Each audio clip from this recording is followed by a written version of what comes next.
Hello everyone! Andito na naman kami sa aming bagong bahay. Ngayon, ang aking gagawin ay mag-iikot-ikot muna ako para tingnan ang ginawa nilang, ang ikinabit nilang solar.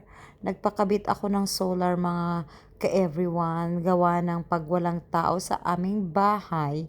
At least, may solar, may ilaw at maliwanag. Ayan.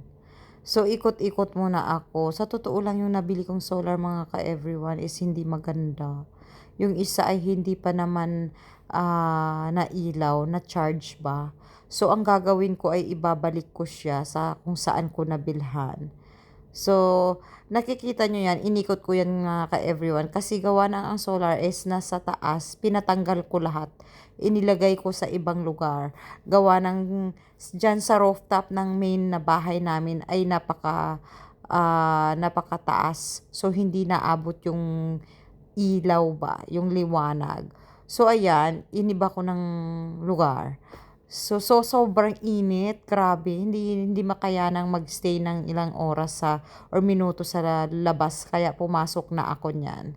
Ayan, ang aming bahay ay makalat pa at wala pa gaanong gamit, naghihintay pa kung kailan makabili at kung kailang may budget. So, puntahan muna natin ang aking mga kasama. Nagluluto sila ng aming breakfast. Kasi ang aga-aga, nagising kami, nag-doorbell ang aming natur. Ay, hindi pala. Yung tagagawa ng aming solar. Ayan.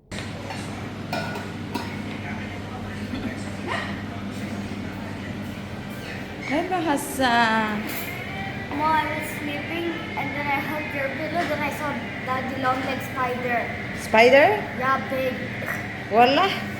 And then I said, Mama, what's this? Then I saw the spider. I threw it away, then I ran out. Wala. Kaaga-aga pa ang pagkain mo, an? Mangga. Mama's going in your face. Mangga?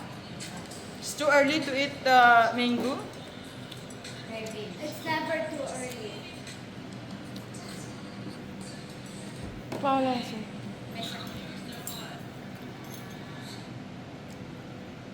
Ikaw. At ang aming tagalutong maganda, kulay pink ang damit.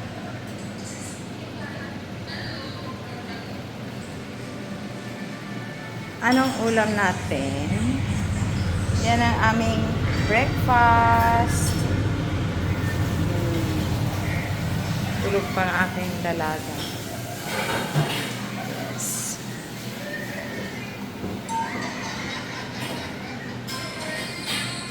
Ikaw, anong masasabi mo sa araw na ito? Mainit. Sobrang init sa labas. Patingin nga.